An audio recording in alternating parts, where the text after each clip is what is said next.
Great, thank you. Thank you. So many wonderful friends. Good morning.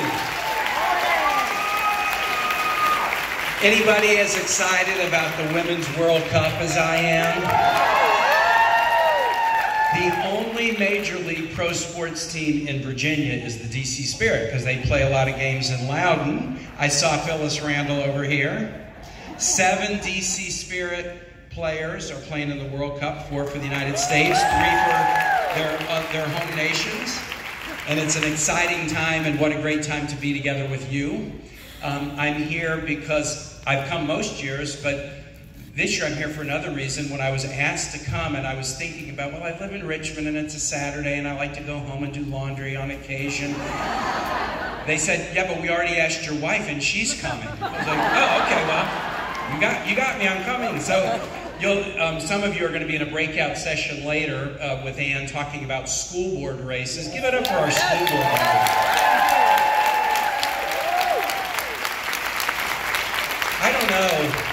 I don't know that there's a harder job in public service right now than being a school board member. I heard it for real.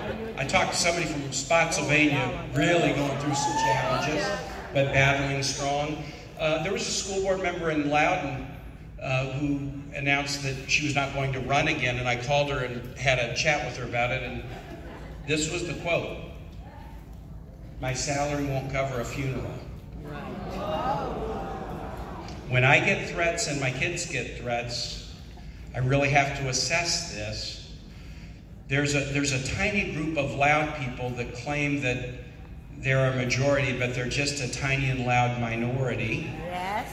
And often when they talk about parents' rights, what they're talking about is one parent should be able to veto what everybody else's parents want. Yes. So I hope you might talk to my wife and hear her as she talks about school board. Look, I'm here to talk about when we run everywhere we win, and I get to define my terms, and I really want to focus on we being women candidates. I really want to focus on that. I had a doctoral level education in misogyny and mistreatment of women when I was on the ballot with Hillary Clinton in 2016.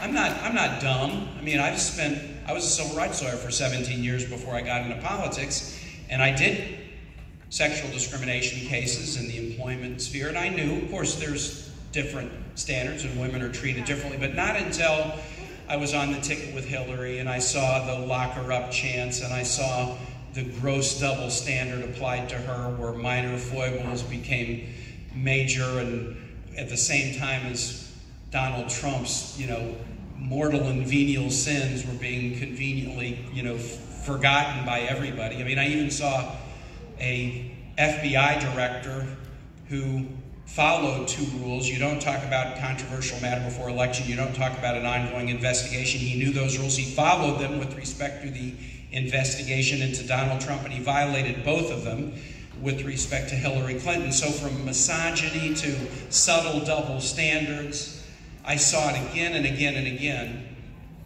And I've said this once or twice, but not in big audiences. I will always count it as maybe the best achievement I ever have had in my life that I signed on early to help Barack Obama be elected president, and was part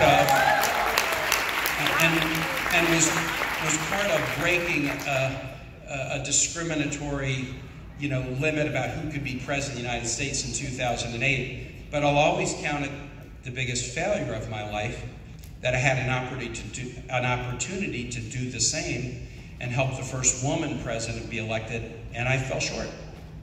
That is my biggest regret in life. I had that opportunity to work with Hillary Clinton in the way I had worked with Barack Obama and break that glass ceiling, and I fell short.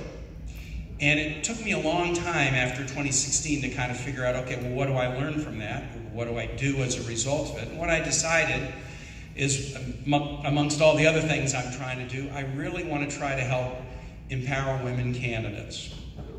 I have been within the context of helping Virginia continue to go forward rather than backslide, And I have, in my time in the Senate and since 2018, been very lucky to have played a part in helping 4 dynamic women become members of Congress in Virginia. Abigail Spanberger, you're going to hear from her in a second.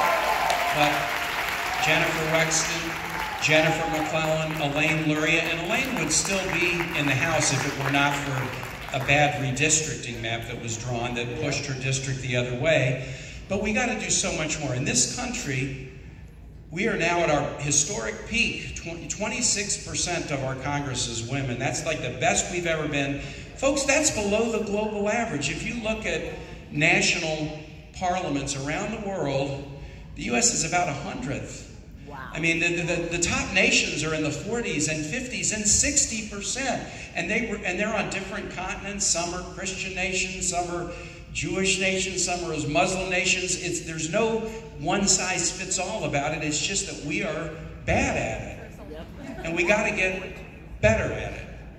And so that's why I'm really happy to be here with you all today, because the Network Nova and this Women's Summit is about empowering women candidates, women voters, women public servants broadly defined. I want to say one thing with my MC standing. That's a signal to me. But I can't. Make me do it. I have Yeah. to be Senator Warner. Okay, if you had to do it with Senator Warner, I am going to make you have to do that to me too. But here is, the last 2 speakers talked about how abortion and choice are on the ballot. I'm going to tell you what's tied for first: voting rights. Voting rights. I've got a bunch of legislators here who, after the Dems got both houses of the legislature in 2019 with a Democratic governor, Ralph Northam, made a series of changes to make it easier to vote in Virginia. And Virginia was ranked in 1 to 51, 50 states in the District of Columbia. Virginia had tended to be ranked about 45th in ease of voting. And in one swoop, with these Democrats in control, we went from 45th to, I don't know, we're like 7th or 8th, or, I mean, we're like top 10 now because of these people right here. But you better believe that on the same day as a Republican General Assembly majority would introduce bills to roll back reproductive freedom, they will introduce a bill to roll back all the advances we've made that have made it easier for people to vote. We've got to stop them. We've got to stop them and keep marching forward. And that's why I'm so glad to be all in to win with all of